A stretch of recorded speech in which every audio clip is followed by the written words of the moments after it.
بسم اللہ الرحمن الرحیم۔ اللہ تبارک و تعالیٰ کے نام سے شروع جو بڑا مہربان اور نہایت رحم کرنے والا ہے۔ معزز دوستو، آج کی اس ویڈیو کے اندر ہم آپ کو بیان کریں گے کہ جب میت کے ورثاء اس کو قبر کے اندر دفنا کر چلے جاتے ہیں تو قبر کے ابتدائی 24 گھنٹوں کے اندر میت کے ساتھ کیا ہوتا ہے، اور جب میت کے ورثاء میت کو دفنا کر واپس جاتے ہیں تو ایک فرشتہ مٹی کی ایک مٹھی بھر کر ان پر پھینکتا ہے تو ان سے کیا کہتا ہے، اور قبر کی پہلی رات کیسی ہوتی ہے۔ پیارے دوستو، یہ امر یقینی ہے کہ ہر ایک نے موت کا ذائقہ چکھنا ہے، جس طرح کہ اللہ تبارک و تعالیٰ قرآن پاک میں ارشاد فرماتا ہے کل نفس ذائقۃ الموت، کہ ہر جاندار نے موت کا ذائقہ چکھنا ہے۔ جو یہاں پر آیا ہے اس نے ایک نہ ایک دن واپس ضرور جانا ہے، اور مرنے کے بعد انسان کی پہلی منزل قبر ہوتی ہے۔ ایک حدیث شریف کا مفہوم ہے کہ حضور اکرم صلی اللہ تعالی علیہ وسلم نے ارشاد فرمایا، قبر انسان کی پہلی منزلوں میں سے ایک منزل ہے۔ اگر انسان اس میں کامیاب ہو جائے تو آگے کی منزلیں آسان ہو جاتی ہیں، اور اگر اس منزل میں پھنس جائے تو آگے کی منزلیں بھی خراب ہو جاتی ہیں۔ اور ایک حدیث شریف میں آتا ہے جس کا مفہوم کچھ اس طرح ہے کہ حضور نبی کریم صلی اللہ تعالی علیہ وسلم نے ارشاد فرمایا کہ اللہ تبارک و تعالیٰ کی طرف سے قبروں پر ایک فرشتہ معین ہے۔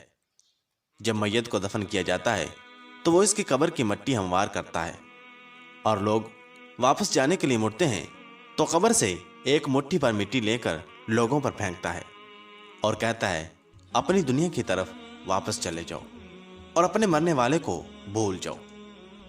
پیارے دوستو، حضرت علی رضی اللہ تعالیٰ عنہ نے ارشاد فرمایا کہ میں نے نبی کریم صلی اللہ تعالی علیہ وسلم کو یہ فرماتے ہوئے سنا کہ انسان کی مشکل ترین رات قبر کی پہلی رات ہوتی ہے، کیونکہ جب اس کے دوست، احباب، رشتہ دار، اولاد اور اس کو دفنانے والے اس کو دفنا کر چلے جاتے ہیں تو وہ انسان روتا رہتا ہے۔ ہر ایک دوست کے پاس آتا ہے، اسے روکنے کی کوشش کرتا ہے کہ مجھے چھوڑ کر نہ جاؤ، لیکن افسوس کہ اس کی آواز کوئی نہیں سنتا۔ تو اب وہاں پر قبرستان میں ہر کوئی اکیلا رہ جاتا ہے۔ تب ہمارا سامنا ان فرشتوں سے ہوتا ہے جو ہمارے اعمال ہوتے ہیں۔ اب وہ کس شکل میں ہمارے پاس آتے ہیں، اچھے یا برے، اس بارے میں کوئی کچھ نہیں کہہ سکتا۔ تب وہ ہم سے اس دنیا میں گزاری ہوئی زندگی کے متعلق سوال کریں گے، جن سوالوں کے جواب ہماری اس زندگی میں موجود ہیں جب تک ہم سانس لے رہے ہیں۔ اور ایک حدیث شریف میں آتا ہے جس کا مفہوم کچھ اس طرح ہے کہ رسول اکرم صلی اللہ تعالی علیہ وسلم نے ارشاد فرمایا کہ تم قبرستان جایا کرو، کیونکہ قبرستان موت کو یاد دلاتا ہے، اس سے عبرت حاصل ہوتی ہے۔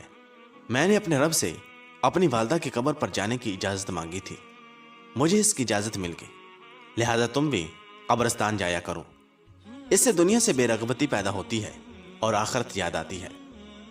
حضرت سیدنا سعید بن مسیب رضی اللہ تعالیٰ عنہ ارشاد فرماتے ہیں کہ ایک مرتبہ ہم مولا کائنات شیر خدا حضرت علی رضی اللہ تعالیٰ عنہ کے ہمراہ مدینہ منورہ کے قبرستان گئے۔ حضرت علی رضی اللہ تعالیٰ عنہ نے قبر والوں کو سلام کیا اور فرمایا، اے قبر والوں، تم اپنی خبر بتاؤ گے یا ہم تمہیں بتائیں؟ حضرت سعید بن مسیب رضی اللہ تعالیٰ عنہ فرماتے ہیں کہ ہم نے قبر سے وعلیکم السلام ورحمۃ اللہ وبرکاتہ کی آواز سنی، اور کوئی کہنے والا کہہ رہا تھا، اے امیر المؤمنین، آپ ہی خبر دیجئے کہ ہمارے مرنے کے بعد دنیا میں کیا ہوا۔ حضرت علی رضی اللہ تعالیٰ عنہ نے ارشاد فرمایا، سن لو، تمہارے مال تقسیم ہو گئے، تمہاری بیویوں نے دوسرے نکاح کر لیے، تمہاری اولاد یتیموں میں شامل ہو گئی، جس مکان کو تم نے بہت مضبوط بنایا تھا اس میں تمہارے دشمن آباد ہو گئے۔ پھر حضرت مولا علی رضی اللہ تعالیٰ عنہ نے ارشاد فرمایا، اب تم اپنا حال سناؤ۔ یہ سن کر ایک قبر سے آواز آنے لگی، اے امیر المؤمنین، ہمارے کفن پھٹ کر تار تار ہو گئے، ہمارے بال جھڑ کر منتشر ہو گئے، ہماری کھالیں ٹکڑے ٹکڑے ہو گئی، ہماری آنکھیں بہہ کر رخساروں پر آ گئیں، اور ہم نے جو نیک اعمال کیے تھے ان کو پایا، جو کچھ پیچھے چھوڑا اس میں ہمارا نقصان ہوا۔ معزز دوستو، روایت میں آتا ہے کہ جب مردے کو قبر میں رکھا جاتا ہے تو اس کی نماز اس کی دائیں طرف آ کر کھڑی ہو جاتی ہے، روزہ بائیں طرف کھڑا ہو جاتا ہے، قرآن مجید کی تلاوت اور اللہ تبارک و تعالیٰ کا ذکر سر کی طرف آ کر کھڑا ہو جاتا ہے،